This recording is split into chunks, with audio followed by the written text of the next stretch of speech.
Hello दोस्तों, बहुत बहुत स्वागत अभिनंदन एक बार फिर से RDSGS गुरु में। दोस्तों, हम विजन IAS की मंथली मैगजीन पढ़ रहे हैं। सितंबर महीने का करंट अफेयर पढ़ रहे हैं, उसमें स्टैटिक पार्ट को भी साथ लेकर चल रहे हैं। तो आज 8वां पार्ट हम शुरू करेंगे। 7 पार्ट ऑलरेडी कंप्लीट कर लिए हैं। अगर आप चैनल पर नए हैं तो इसको सब्सक्राइब करिए, थोड़ा शेयर करिए, लोगों को बताइए। ओके, चलिए बिना समय गंवाए शुरू करते हैं। आज का टॉपिक रहेगा, देखो ये क्या हुआ था, ये मैंने वीडियो बना दी थी लेकिन अभी दोबारा बनानी पड़ी है, उसमें किसी कारण से आवाज़ नहीं आई। अभी दोबारा से मेहनत करनी पड़ रही है ना, तो मेहनत करिए यार, आप भी थोड़ा सेव करिए। ओके, चलो कोई नहीं, शुरू कर देते हैं। हो गया तो हो गया। आज का टॉपिक है पर्यावरण लेखा परीक्षा नियम 2025 आए। क्यों अभी सुर्खियों में है? पर्यावरण वन और जलवायु परिवर्तन मंत्रालय ने पर्यावरण लेखा परीक्षा नियम 2025 को अधिसूचित किया है। अच्छा जी, ये जो नियम है, किसी भी परियोजना, गतिविधि, प्रक्रिया का एक पद्धतिगत लेखा परीक्षण, सत्यापन, निरीक्षण और विश्लेषण है जिसका पर्यावरण पर प्रभाव पड़ता है। उन सब के लिए नियम कानून बनाते हैं। ठीक है, मेन चीज़ ये है। अच्छा, EA प्रक्रिया परियोजना के संचालन के दौरान या बाद में संचालित की जा सकती है ना। एनवायरमेंट असेसमेंट या तो प्रक्रिया चल रही है उस टाइम या बाद में भी की जा सकती है। अच्छा, भारत में पर्यावरण लेखा परीक्षा की अवधारणा सर्वप्रथम 1992 में पर्यावरण संरक्षण अधिनियम 1986 के तहत नियम 14 के माध्यम से लागू की गई। ओके। अच्छा, यह नियम उन इकाइयों पर लागू होते हैं, किन इकाइयों पर लागू होते हैं? जो ऐसे उद्योगों संचालन प्रक्रिया में संलग्न हैं जिन्हें जल प्रदूषण निवारण नियंत्रण अधिनियम 1974, वायु प्रदूषण निवारण नियंत्रण अधिनियम 1981 के तहत सहमति या खतरनाक अपशिष्ट प्रबंधन प्रहसन नियमावली 1989 के तहत अनुज्ञा की आवश्यकता होती है, उन पर ये लागू होते हैं। ओके, इन इकाइयों को प्रत्येक वर्ष राज्य प्रदूषण नियंत्रण बोर्ड यानी स्टेट पॉल्यूशन कंट्रोल बोर्ड को वार्षिक पर्यावरण विवरण प्रस्तुत करना अनिवार्य है। ये इंपॉर्टेंट है। अच्छा जी, लेखा पर्यावरण लेखा परीक्षा नियम 2025 के बारे में जान लेते हैं। क्या है उद्देश्य, क्या है इनका? पर्यावरण लेखा परीक्षा के लिए एक औपचारिक ढांचा तैयार करना है, इसका मेन उद्देश्य है। महत्व क्या है जी? EPR है ना, एनवायरनमेंट प्रोड्यूसर रेस्पॉन्सिबिलिटी बोलते हैं ना, वो पर्यावरण, सामाजिक शासन और ग्रीन बॉन्ड के अनुरूप तृतीय पक्ष लेखा परीक्षा के माध्यम से अनुपालन को सुदृढ़ करते हैं, विश्वसनीय पर्यावरणीय डेटा उत्पन्न करते हैं। ये सब इनका महत्व है। ये नियम पर्यावरण संरक्षण अधिनियम 1986 के तहत विकसित किए गए हैं। किसके तहत? 1986 वाला जो नियम है ना, अधिनियम, उसके तहत विकसित किए हैं। अच्छा, साथ ही ये विभिन्न कानूनी प्रावधानों जैसे वन संरक्षण संवर्धन अधिनियम 1980, वन्य जीव संरक्षण अधिनियम 1972, इनका भी अनुपालन करते हैं। चलो अगला देख लेते हैं। प्रमाणीकरण और पंजीकरण देख लेते हैं इनका। पर्यावरण लेखा परीक्षक का प्रमाणन और पंजीकरण पर्यावरण लेखा परीक्षा समिति यानी पर्यावरण लेखा परीक्षा नामित समिति EADA द्वारा किया जाएगा। ठीक है। अच्छा जी, अब देखो प्रमाणीकरण के तरीके देख लेते हैं। प्रमाणीकरण के तरीके: पूर्व शिक्षण की मान्यता, RPL या राष्ट्रीय प्रमाणन परीक्षा। ओके, जिम्मेदारियां क्या क्या है इनकी? अनुपालन, मूल्यांकन और उससे संबंधित गतिविधियां, सैंपलिंग, विश्लेषण, मुआवजा गणना, हरित ऋण नियमों के तहत सत्यापन और अन्य पर्यावरण और वन संबंधित कानूनों के अंतर्गत कार्य करना है इनका जिम्मेदारियां। साथ ही पंजीकृत पर्यावरण लेखा परीक्षक परियोजना प्रस्तावकों द्वारा दिए गए ऑडिट कार्य भी कर सकते हैं, जिन्हें स्व अनुपालन रिपोर्ट का सत्यापन शामिल है। ओके, पर्यावरण प्रभाव आकलन यानी EIA एनवायरमेंट इम्पैक्ट असेसमेंट 2006, तटीय विनियमन क्षेत्र CRZ 2011 आदि के अंतर्गत पर्यावरण लेखा परीक्षा करना भी इनकी जिम्मेदारियां हैं। ओके, निष्कर्ष में पॉजिटिव नोट पर खत्म कर देना है। पर्यावरण लेखा परीक्षा के परिणाम प्रभावी संरक्षण और पुनर्जीवन प्रयासों के लिए महत्वपूर्ण इनपुट प्रदान करेंगे। ओके, साथ ही लाइफ सिद्धांतों को अपनाकर भारत की जलवायु प्रतिबद्धता को समर्थन भी देंगे। ओके, अगला टॉपिक लेते हैं, वन संरक्षण एवं संवर्धन संशोधन नियम 2025। अभी क्यों सुर्खियों में? पर्यावरण, वन और जलवायु परिवर्तन मंत्रालय ने वन संरक्षण एवं संवर्धन संशोधन नियम 2025 को क्या किया है? अधिसूचित किया है। अभी ठीक है, क्या किया है? अधिसूचित किया है इनको। ओके, अच्छा, ये जो नियम है वन संरक्षण एवं संवर्धन अधिनियम 2023 के जो नियम थे ना, उनमें परिवर्तन करते हैं। ये 25 वाले नियम 2023 वालों में परिवर्तन करते हैं। ठीक है, ये याद रखना। चलो देखो, ये नियम केंद्र सरकार द्वारा वन संरक्षण संवर्धन अधिनियम 1980 की धारा 4 के तहत बनाए गए हैं। 23 में नियम आए थे, उनमें परिवर्तन करते हैं 25 वाले नियम, और बनाए गए 1980 के अधिनियम की धारा 4 के तहत। ओके, चलो, वन संरक्षण एवं संवर्धन संशोधन नियम 2025 की मुख्य विशेषता देख लेते हैं। क्या है? प्रतिपूरक वनीकरण मतलब जहाँ वन कटेंगे वहाँ पे प्रतिपूर्ति के लिए वन लगाए जाएंगे। प्रतिपूरक वनीकरण पर काम करते हैं। ओके, प्रतिपूरक वनीकरण का अर्थ क्या होता है? वन संरक्षण अधिनियम 1980 के तहत वन भूमि के गैर वन उपयोग के लिए आवंटित भूमि के बदले किया गया वनीकरण, ये प्रतिपूरक वनीकरण का अर्थ है। महत्वपूर्ण और रणनीतिक खनिजों के लिए प्रावधान। अच्छा, इसमें क्या है? जो महत्वपूर्ण खनिज होते हैं और रणनीतिक खनिज होते हैं उनके लिए इसमें मात्रा का, अच्छा इसमें क्या है? महत्वपूर्ण रणनीतिक खनिजों अधिनियम 1957 के तहत की खनन परियोजनाओं को क्षतिग्रस्त वन भूमि पर प्रतिपूरक वनीकरण करना अनिवार्य है। इसकी मात्रा कम से कम वन भूमि के 2 गुने के बराबर होती है। कितनी? 2 टाइम्स हो सकती है, 2 गुने के बराबर हो सकती है। ठीक है। कार्यानुमति, इसमें राज्य सरकारों को कुछ रैखिक परियोजनाओं के लिए प्रारंभिक कार्य अनुमति, जैसे सड़क निर्माण हो गया है ना, ब्लैक टॉपिंग, कंक्रीटीकरण के अलावा रेलवे ट्रैक बिछाना, ट्रांसमिशन लाइनें, इन सब के लिए अनुमति प्रदान करने की शक्ति किसको दी है? राज्य सरकार को दी है। इसमें पहले राज्य सरकार ने परियोजना के लिए सैद्धांतिक अनुमोदन या चरणबद्ध अनुमोदन प्राप्त करने के बाद ही संसाधन जुटा सकती थी। अभी राज्य सरकारों को भी अनुमति दे दी गई है। चलो, भारत में वन संरक्षण अधिनियम का विकास कैसे कैसे हुआ है? सबसे पहले भारतीय वन अधिनियम 1885 है। ठीक है, पहले वीडियो बनाई थी उसमें उसका लिखा हुआ है, ये थोड़ा एडजस्ट कर लो। ये वीडियो में दिक्कत हो गई थी, आवाज़ नहीं आई ना उसमें। अच्छा, इसका उद्देश्य राज्य के वन क्षेत्रों पर अपना अधिकार स्थापित करना, साथ ही बशर्ते पूर्व में स्थापित किसी भी अधिकार को कम नहीं करता था। राज्य के वन क्षेत्रों पर अपना अधिकार स्थापित करने के लिए 1885 में लाया गया था। अगला आया था भारतीय वन अधिनियम 1878, सॉरी 85 नहीं 65 है भाई, सॉरी पहला आया था 1865 में, 1865 में आया है। ओके, अगला आया 78 में। वनों के 3 श्रेणी, 78 में जो आया ना वन, भारतीय वन अधिनियम 1878, इसमें वनों को 3 श्रेणियों में बांटा गया। कौन सा? आरक्षित वन, संरक्षित वन और ग्राम वन। ठीक है, आरक्षित वन, संरक्षित वन और ग्राम वन, 3 श्रेणियों में बांटा गया। इंपॉर्टेंट है, प्री के लिए पूछ सकता है। ओके, चलो फिर आता है भारतीय वन अधिनियम 1927। पूर्ववर्ती वन कानून का संहिताकरण था ये, जिसका उद्देश्य वनों पर राज्य का नियंत्रण स्थापित करना और वनों की जो उपज है की आवाजाही एवं उन पर लगने वाले शुल्क को विनियमित करने के लिए 1927 में आया था। ओके, 1980 से पूर्व के दौर पर क्या स्थिति थी? 42वां संविधान संशोधन आता है, आपको पता होगी, पॉलिटी पढ़ेंगे 1976 में। इससे पहले वन को राज्य सूची, मतलब 42वां संविधान संशोधन से पहले वन को राज्य सूची का विषय माना गया था, लेकिन 42वें संविधान संशोधन ने इसे चेंज करके समवर्ती सूची में रख दिया। एक ये स्थिति आई। उसी टाइम आता है 1980 में वन संरक्षण अधिनियम 1980। इस अधिनियम के माध्यम से वन भूमि को अन्य उपयोग हेतु परिवर्तित करने की प्रक्रिया को केंद्रीकृत करके वनोन्मूलन को रोकने का प्रयास किया गया है ना, केंद्रीकृत कर दिया है ना। अच्छा, इसके मुख्य प्रतिबंध क्या क्या लगाए थे? मुख्य प्रतिबंध समझ लेते हैं। इसमें वन संरक्षण अधिनियम 1980 में मुख्य प्रतिबंध थे, क्या थे? कि कोई भी राज्य सरकार या प्राधिकरण केंद्र सरकार की पूर्ण अनुमति के बिना किसी भी आरक्षित वन को अनारक्षित घोषित नहीं कर सकती, तो ये प्रतिबंध था। दूसरा क्या था? किसी वन भूमि का उपयोग गैर वन उद्देश्य के लिए नहीं कर सकती। ये 2 मुख्य रूप से प्रतिबंध लगाए गए 1980 के अधिनियम के द्वारा। ओके, वन संरक्षण संशोधन अधिनियम 1988 आता है। इस संशोधन में वन भूमि को निजी संस्थानों को पट्टे पर देने का प्रतिबंध लगाया गया, पट्टे पर नहीं दे सकते, और गैर वन उद्देश्य की परिभाषा को भी विस्तारित किया, पट्टे पर देने पर रोक लगाई। अब आता है वन संरक्षण संशोधन अधिनियम 2023 आया है, जिसमें अभी 25 वाला संशोधन करता है। इसमें वन की परिभाषा क्या है जी? ऐसी भूमि जिसे किसी भी कानून, जैसे भारतीय वन अधिनियम 1927 के तहत वन घोषित अधिसूचित किया गया हो, एक तो ये हो गया। दूसरा, ऐसी भूमि जो 25 अक्टूबर 1980 या उसके बाद सरकारी अभिलेखों, राजस्व, वन विभाग में वन के रूप में दर्ज की गई हो, वो वन माने जाएंगे। साथ ही इनमें वह भूमि शामिल नहीं होगी जिसका उपयोग 1996 से पहले ही आधिकारिक रूप से गैर वन उद्देश्य के लिए परिवर्तित कर दिया गया, तो वो शामिल नहीं होगी। अच्छा, हालांकि ये तो हो गया 2023 का जो वन संशोधन अधिनियम आए उनमें वन की परिभाषा, लेकिन उच्चतम न्यायालय सुप्रीम कोर्ट ने 2024 के एक आदेश में सरकार को निर्देश दिया था कि वह वन की उस परिभाषा का पालन करे जो 1996 के गोदावर वन थिरुमलपाद बनाम भारत संघ का जो वाद आया था उसमें सुप्रीम कोर्ट ने दी थी। ये इंपॉर्टेंट है। क्या परिभाषा थी, आगे पढ़ेंगे। अच्छा, अधिनियम के प्रावधानों में रियायत प्राप्त भूमि की श्रेणियां भी बताई गई। क्या है ये?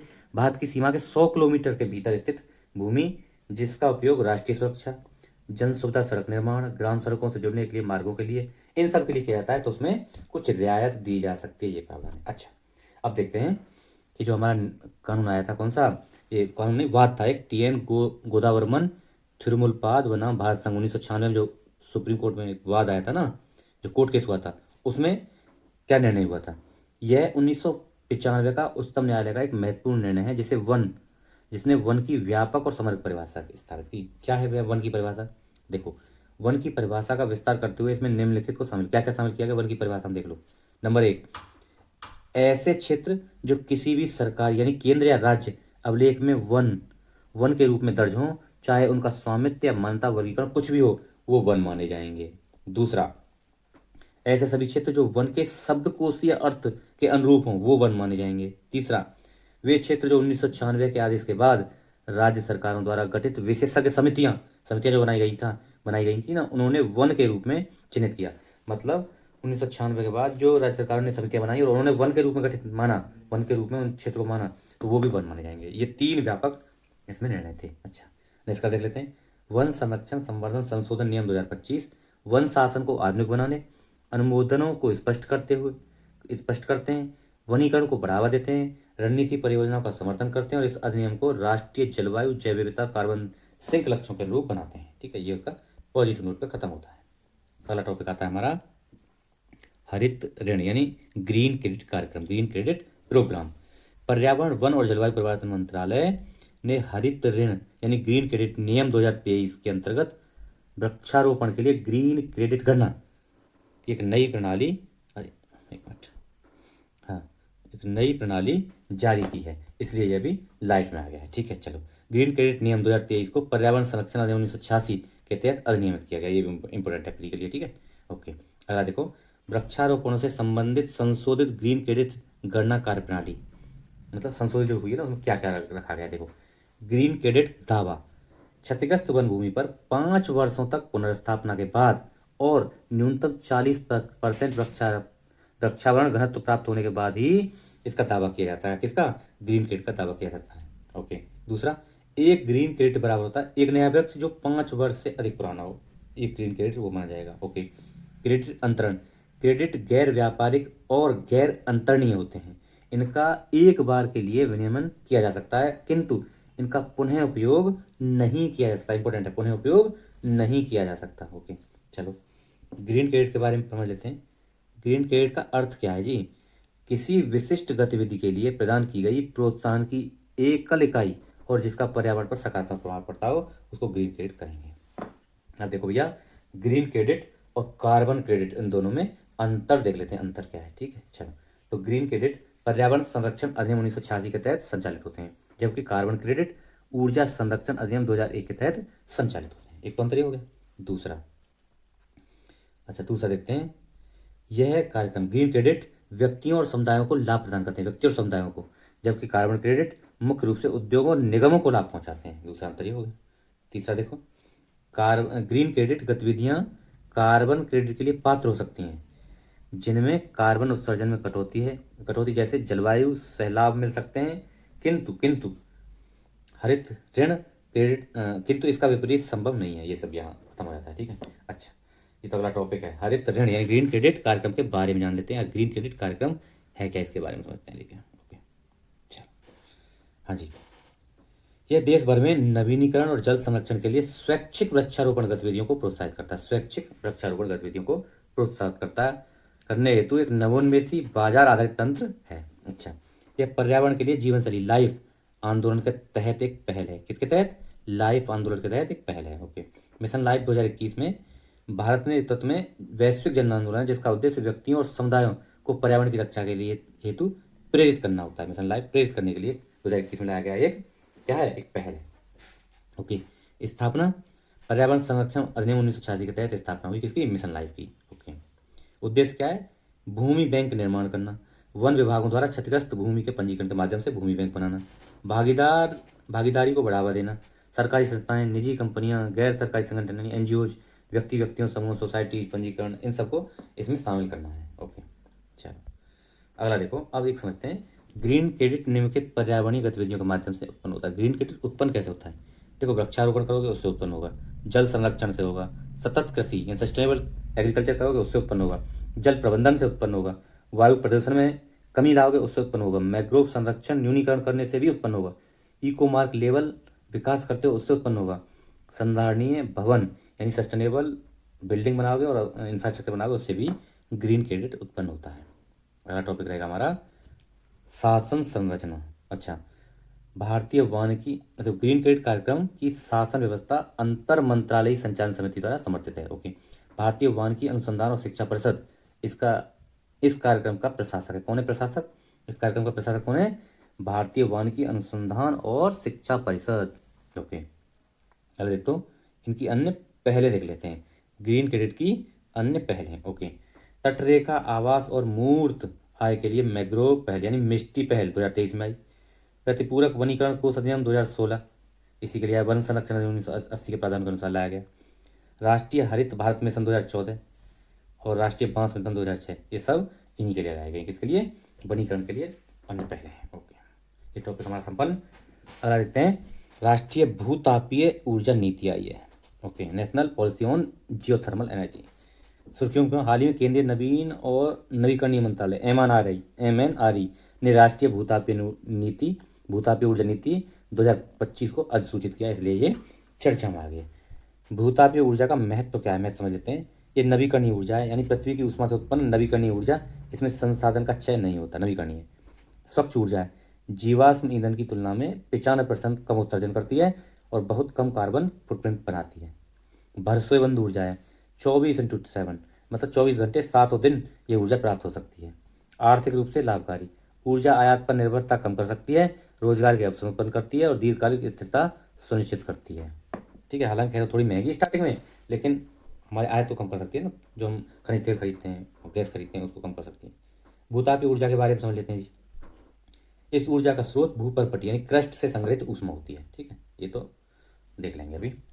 प्रमुख स्रोत और उपयोग, अब देखो दो तरह के हैं। हाई एंथैल्पी जो लगभग 200 डिग्री सेंटीग्रेड संसाधन के होते हैं, उसमें क्या है, ज्वालामुखी क्षेत्र, गीजर, हॉट स्प्रिंग ये सब आते हैं। ये बिजली उत्पादन के लिए उपयुक्त होते हैं। एक तो ये हो गया। दूसरा है निम्न से सामान्य एंथैल्पी जो 100 से 180 डिग्री सेंटीग्रेड संसाधन के होते हैं, जिसमें गर्म चट्टानें, उथली भूमिगत परतें। ये हीटिंग और कूलिंग, कृषि, खाद्य, जलीय कृषि, भूतापीय हीट पंप जैसे प्रत्यक्ष उपयोगों के लिए उपयुक्त होते हैं। ठीक है जी। भारत में क्षमता देख लेते हैं, है ना। अभी जियोथर्मल एनर्जी की क्षमता कितनी? 10,600 मेगावाट। मोस्ट इंपॉर्टेंट है, इतनी क्षमता है, ये बहुत क्षमता है। 2022 का एटलस के अनुसार बता रहे हैं। ओके, चलिए, और हो सकता है और खोजो कहीं अभी। अगला टॉपिक है, हाँ अगला टॉपिक देखते हैं, एक मिनट। भारत में भूतापीय ऊर्जा के विकास से संबंधित चुनौतियां क्या हैं, चुनौतियां समझ लेते हैं। शुरुआत में अधिक लागत, इसमें स्टार्टिंग में लागत बहुत ज़्यादा लगती है ना। निवेश डूबने का खतरा, है ना। निवेश आपने किया तो निवेश इसमें डूब भी सकता है भैया। निवेश जरूरी नहीं वापस लौटे, आपका निवेश डूब सकता है। ओके, पैसा लगाया हो सकता है वहां निकले ही ना। भूतापीय ऊर्जा स्रोत खोज एवं उससे जुड़ी उपयोगी डाटा, हमारे पास डाटा की कमी है। ड्रिलिंग संबंधित या रिसर्च वगैरह के डाटा हमारे पास बहुत कम है, अवेलेबल ही नहीं है। व्यावसायिक परियोजनाओं की कमी, अच्छा व्यावसायिक परियोजना न के बराबर है। देखो 20 किलोवाट की केवल एक पायलट परियोजना तेलंगाना के मडगुरु में चालू है, बस देखो कितना कम है। साथ में देखो प्रौद्योगिकी और कौशल की कमी, इस क्षेत्र में हमारे पास टेक्नोलॉजी नहीं है और जो है स्किल नहीं है लोगों के पास। पर्यावरण और सामाजिक चिंताएं, इसमें देखो अगर इंजेक्शन मतलब दोबारा से अगर वो नहीं भरे गए तो भूदशा, भूकंपीय गतिविधियां, जल प्रदूषण जैसे खतरे उत्पन्न हो सकते हैं, ये प्रॉब्लम है। अब साथ में देखो राष्ट्रीय भूतापीय ऊर्जा नीति NPGE 2025, इसका विजन क्या है? विजन है भारतीय ऊर्जा को भारत के नवीकरणीय ऊर्जा मिश्रण के अहम हिस्सा के रूप में स्थापित करना और 2070 तक के नेट जीरो कार्बन उत्सर्जन के लक्ष्य को प्राप्त करना, इसका विजन है। नोडल एजेंसी इसके लिए भारतीय ऊर्जा आधारित परियोजना के लिए कौन सी? MNRE क्या है? नोडल एजेंसी है। अच्छा जी, NPGE के लक्ष्य बाद में देखेंगे, पहले कहाँ कहाँ मिलती है वो देख लेते हैं। देखो ये हिमालय क्षेत्र में मिलती है, अरावली क्षेत्र में मिलती है, नागालोसाई क्षेत्र में है ना, इधर में हो गया ये वाला नागालोसाई क्षेत्र। ओके, महानदी घाटी में है ना, सोनाटा यानी सोन नर्मदा ताप्ती घाटी पर वहाँ मिलती है। गोदावरी क्षेत्र में मिलती है, अंडमान निकोबार क्षेत्र में मिलती है। दक्षिण भारतीय क्षेत्र में यहाँ पे भी उपलब्धता है। पश्चिमी तटीय क्षेत्र में यहाँ उपलब्धता है। साथ में कैम्ब्रे बेसिन भूतापीय प्रोविंस में भी यहाँ मिलती है। ठीक है, तो ये इसके क्षेत्र में यहाँ पे भूतापीय ऊर्जा मिलती है। अब भूतापीय ऊर्जा 2025 जो आई है ना, इसके लक्ष्य क्या है? लक्ष्य लिखते हैं, भारतीय ऊर्जा विकास और उपयोग, अत्याधुनिक अन्वेषण, ड्रिलिंग तकनीक, जलाशय प्रबंधन और किफायती विद्युत उत्पादन पर अनुसंधान में सुधार करना। साथ ही भूतापीय ऊर्जा के में विश्व की सर्वोत्तम पद्धतियों को अपनाने के लिए मंत्रालयों, राष्ट्रीय भूतापीय विकास संस्थानों और राष्ट्रीय अनुसंधान संस्थानों को साथ सहयोग करना और साथ लाना उनको। ओके। भवनों, कृषि उद्योग आदि को कार्बन मुक्त बनाने के लिए भूतापीय हीटिंग, कूलिंग तकनीकी और इससे अन्य अन्य प्रत्यक्ष उपयोग से जुड़े समाधानों को लागू करना। सार्वजनिक निजी भागीदारी पीपीपी मॉडल पर को अपनाना और पीपीपी के तहत निवेश लाना। ओके, ये सब इसकी विशेषताएं क्या हैं? ये विशेषता देख लेते हैं। नीतिक दायरा भूतापीय संसाधन का आकलन, बिजली उत्पादन प्रणालियां, प्रत्यक्ष उपयोग, ग्राउंड सोर्स हीटिंग, ये सब इसके दायरे हैं।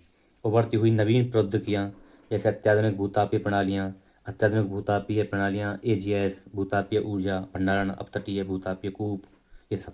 परित्यक्त तेल, अच्छा, छोड़े गए तेल और गैस के कुएं का उपयोग करना, है ना, ऊर्जा प्राप्ति के लिए। सिलिका, बोरेक्स, सीजियम, लिथियम जैसे खनिज उप उत्पाद को इनके लिए यूज करना। साथ ही भूतापीय संसाधन डेटा रिपोजिटरी का निर्माण करना। सरकारी संस्थाओं और एजेंसियों के बीच सहयोग से इस रिपोजिटरी का निर्माण किया जाएगा। ओके, अब देखो विकास मॉडल के बारे में समझते हैं। इसका विकास मॉडल, स्वदेशी भूतापीय प्रौद्योगिकी को प्राथमिकता दी जाएगी। इसमें स्वदेशी भूतापीय प्रौद्योगिकी को प्राथमिकता दी जाएगी। आर्थिक रूप से लाभकारी मॉडल अपनाए जाएंगे। केंद्रीय वित्तीय सहायता पूर्वोत्तर क्षेत्र और विशेष श्रेणी के राज्यों को इसमें सहायता दी जाएगी। उद्यम, संयुक्त उद्यम, इन तेल और गैस कंपनियां, खनिज कंपनियां, भूतापीय डेवलपर्स के बीच संयुक्त रूप से उद्यम स्थापित किए जाएंगे। तेल और गैस उत्पादन केंद्रों को फिर से उपयोग किया जाएगा, इन पर काम किया जाएगा, है ना। गैस पाइपलाइन का उपयोग किया जाएगा। अनुसंधान में विकास और प्रशिक्षण के लिए पायलट परियोजनाएं और सेंटर ऑफ एक्सीलेंट सीओईज की स्थापना की जाएगी। संधारणीयता, सस्टेनेबिलिटी क्या है? भूतापीय तरल पदार्थों या उप उत्पादों को सुरक्षित और प्रदूषण रहित उपयोग के लिए प्रौद्योगिकी को अपनाने के लिए बढ़ावा देना। भूतापीय परियोजनाओं के लिए पर्यावरणीय और सामाजिक प्रभाव का आकलन, दिशा निर्देश तैयार करना। ये सब वित्त पोषण कौन करेगा? फाइनेंसिंग व्यवस्था कैसे होगी? तो नवीकरणीय ऊर्जा अनुसंधान एवं प्रौद्योगिकी विकास कार्यक्रम RERTD सरकारी गैर लाभकारी अनुसंधान संगठनों 100% तक, उद्योग जगत, स्टार्टअप, निजी संस्थान, इन सब से मिलकर क्या होगा? इसका वित्त पोषण किया जाएगा।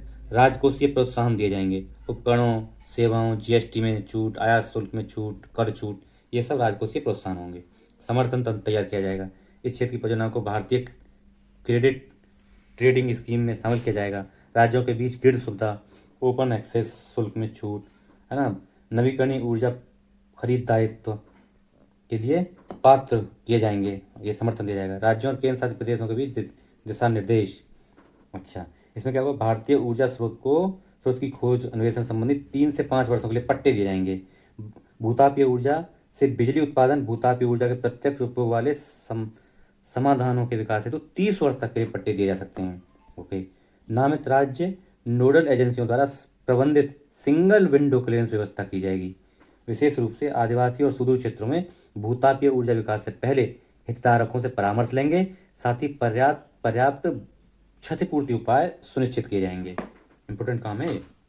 अब देख लेते हैं, ये है ना RERTD, ये वाला RERTD, ये क्या है? Renewable energy research and technology development programme. दूसरा है renewable purchase obligation, RPO, renewable purchase obligation. Okay, इनकी फुल फॉर्म हो गई। चलो अगला देखो, हाँ, निष्कर्ष देख लेते हैं इसका। राष्ट्रीय भूतापीय नीति 2025 मंजूरी और अन्य प्रक्रियाओं को सरल बनाकर, अनुसंधान एवं विकास और साझेदारियों को बढ़ावा देकर तथा वित्तीय प्रोत्साहन सहायता प्रदान करके इस क्षेत्र की चुनौतियों को दूर करने का प्रयास करती है। पॉजिटिव नोट पर खत्म करना है। अगला देखो, हाँ जी, राष्ट्रीय बायो फाउंड्री नेटवर्क और बायो E3 नीति, national bio foundry network and bio E3 नीति आई है अभी सुर्खियों में। क्यों है? भारत का पहला, मोस्ट इम्पोर्टेंट, भारत का पहला राष्ट्रीय बायो फाउंड्री नेटवर्क 25 अगस्त 2025 को लॉन्च किया गया है। ये प्री के लिए इंपॉर्टेंट क्वेश्चन हो गया। ओके, चलो अभी समझते हैं राष्ट्रीय बायो फाउंड्री नेटवर्क के बारे में। उद्देश्य क्या है? प्रयोग में सफल, प्रूफ ऑफ कॉन्सेप्ट परियोजना के व्यावहारिक प्रौद्योगिकी में परिवर्तन करने के लिए सहयोग प्रदान करना। प्रूफ ऑफ कॉन्सेप्ट के बारे में पढ़ते हैं, क्या है जी? यह प्रस्ताव में किसी नई सोच या विचार की संभावना या व्यवहार्यता को परखने का एक तरीका है। यह बाजार में उसकी मांग या उत्पादन पद्धतियों का आकलन नहीं है। यह एक परखने का तरीका है, आकलन नहीं, पद्धतियों का आकलन नहीं है। घटक, यह नेटवर्क बायो ई3 नीति का एक घटक है और इसे बायो एनवलर्स की श्रेणी में रखा गया है। ओके, चलो जी। बायो फाउंड्री क्या होती है? बायो फाउंड्री एक ऑटोमेटेड फैसिलिटी है जो डीएनए संश्लेषण, जीन एडिटिंग, व्यापक बायो मैन्युफैक्चरिंग प्रक्रियाओं को एकीकृत कर इंजीनियर्ड जीवों को तेजी से डिजाइन, निर्मित और अनुकूलित करती है। इंपॉर्टेंट है ये, ठीक है। बायो फाउंड्री की परिभाषा, इसके मुख्य कार्य क्या है? अलग अलग थीमेटिक क्षेत्रों में अनुसंधान गतिविधियों को विस्तार करना। उदाहरण के लिए अंतर्राष्ट्रीय आनुवांशिक अभियांत्रिकी जैव प्रौद्योगिकी केंद्र प्रथम और द्वितीय पीढ़ी के जैव ईंधनों के लिए सूक्ष्मजीवी प्रजातियों इंजीनियरों के लिए कार्य कर रहा है, ये सब। अच्छा जी, इसके साथ ही प्रशिक्षण, यह प्रशिक्षण और इंटर्नशिप के माध्यम से बायो मैन्युफैक्चरिंग के लिए आवश्यक अलग अलग संकायों और बहुकार्यात्मक तकनीकी कौशल के साथ मानव संसाधन विकास भी करता है। बायो ई3 नीति मानते हैं। ई3 है भाई, ई3 मतलब 3 बार ई। क्या है ये? ई मतलब इकोनॉमिक्स और एनवायरनमेंट एंड एम्प्लॉयमेंट, ये है। अच्छा जी, अर्थव्यवस्था, पर्यावरण, रोजगार। जैव प्रौद्योगिकी नीति के बारे में समझते हैं। यह जैव प्रौद्योगिकी पर भारत की पहली नीति है। जैव प्रौद्योगिकी भारत की पहली नीति, और कब आई? 2024 में आई। प्री के लिए इंपॉर्टेंट है। ओके। मंत्रालय विभाग, केंद्रीय विज्ञान और प्रौद्योगिकी मंत्रालय के तहत जैव प्रौद्योगिकी विभाग द्वारा ये संचालित हो रही है। उद्देश्य क्या है इसके? बायो मैन्युफैक्चरिंग को बेहतर दक्षता, संधारणीयता, गुणवत्ता के साथ क्रांतिकारी रूप से विकसित करना और उच्च मूल्य वाले जैव आधारित उत्पादों के विकास और उत्पादन को तेज करना, इसके उद्देश्य हैं। ठीक है जी, okay. International centre for genetic engineering and biotechnology. चलो जी, अगला देखते हैं। हाँ, लक्ष्य क्या है इसके? 2030 तक, मोस्ट इंपोर्टेंट लक्ष्य, 2030 तक भारत की जैव अर्थव्यवस्था को दोगुना कर 300 अरब अमेरिकी डॉलर तक पहुंचाना प्री के लिए इंपॉर्टेंट है। ओके, चलो। बायो ई3 नीति की प्रमुख विशेषताएं लिख लेते हैं। नवाचार आधारित अनुसंधान एवं विकास और उद्यमिता पर काम करती है। प्रौद्योगिकी विकास और व्यवसायीकरण को यह बढ़ावा देती है। नीति bio manufacturing, bio AI hub और बायो फाउंड्री के माध्यम से प्रगति को गति देती है। हरित विकास मॉडल पर काम करती है। सार्वजनिक निजी भागीदारी पीपीपी आधारित कार्यान्वयन पर ये इस मॉडल को उपयोग, पीपीपी मॉडल को उपयोग करती है। ठीक है। बायो ई3 नीति की मुख्य उपलब्धियां, क्या क्या उपलब्धियां इसने प्राप्त कर ली वो समझ लेते हैं थोड़ा। चलो, अवसंरचना, 21 अत्याधुनिक बायो एनेबलर सुविधाओं की स्थापना। ब्रिक, राष्ट्रीय कृषि खाद्य जैव प्रौद्योगिकी विनिर्माण संस्थान की स्थापना। मंत्रालयों के बीच सहयोग, यानी जैव प्रौद्योगिकी डीबीटी और इसरो के बीच एमओयू साइन हुआ है। केंद्र राज्य साझेदारी, असम सरकार के साथ केंद्र ने साझेदारी की है। मानव संसाधन विकास, बायो ई3 यूथ चैलेंज की शुरुआत की गई है। जीन एडिटिंग फसलें, अब देखो ये इंपॉर्टेंट है। भारत पोषण सुरक्षा और जलवायु अनुकूलन के लिए जीन एडिटिंग चावल की किस्में बनाने वाला पहला देश बन गया है। इंपॉर्टेंट है। बायो ई3 नीति की चुनौतियां भी हैं कुछ, क्या चुनौतियां देख लेते हैं। कीर्तिमानों का अभाव, अभी तक इसने काम तो किए हैं लेकिन बड़े बड़े कीर्तिमान नहीं बना पाई है। मानव संसाधन की कमी, अभी हमारे पास ट्रेंड और एक वैल्यूएबल मानव संसाधन नहीं है, उतना इफेक्टिव मानव संसाधन हमारे पास नहीं है। विस्तार संबंधी समस्याएं, वित्त पोषण की कमी है, बाधाओं के कारण इतना विस्तार नहीं हो पा रहा है। व्यवसायीकरण में बाधाएं, मैन्युफैक्चरिंग प्रैक्टिसेज यूनिट के लिए उच्च पूंजी निवेश आदि की आवश्यकता होती है और इसमें भैया व्यवसायीकरण करने में समस्या पैदा हो रही है। बायोसेफ्टी और लोगों का विश्वास, अभी देखो, एक तो बायोसेफ्टी में भी थोड़ा सा कंसर्न है, कुछ प्रॉब्लम्स हैं, और साथ ही लोगों का विश्वास अभी इस पर उतनी तरह से नहीं आया है। निष्कर्ष समझते हैं क्या है। बायो ई3 नीति राष्ट्रीय बायो फाउंड्री नेटवर्क के साथ भारत एक संधारणीय, आत्मनिर्भर, हरित जैव अर्थव्यवस्था के निर्माण की दिशा में बड़ा कदम उठा रहा है, जो 2030 तक 300 अरब अमेरिकी डॉलर, और अब देखो ये इंपॉर्टेंट है, 2050 तक लगभग 2.7 ट्रिलियन अमेरिकी डॉलर की जैव अर्थव्यवस्था का महत्वाकांक्षी लक्ष्य लेकर भारत की वैश्विक जैव अर्थव्यवस्था की शक्ति को बढ़ने में अग्रसर हो रहा है। ये पॉजिटिव नोट पर खत्म किया है ना, तो यहाँ पे समाप्त करते हैं। चलो आज यहीं रोकते हैं। अगर आप चैनल पर नए हैं तो इसको सब्सक्राइब कर लीजिए, लोगों को बताइए, शेयर करिए। ओके, थोड़ा चैनल को बढ़वाइए। Thank you. दोबारा कर रहा हूँ, एक ही काम के लिए 2 बार काम करना पड़ेगा। चलो, आई होप अब की बार आवाज़ आ जाए और ठीक से चले। चलो शेयर करिए थोड़ा सा, कोई बात नहीं। Okay, thank you so much. जय हिंद।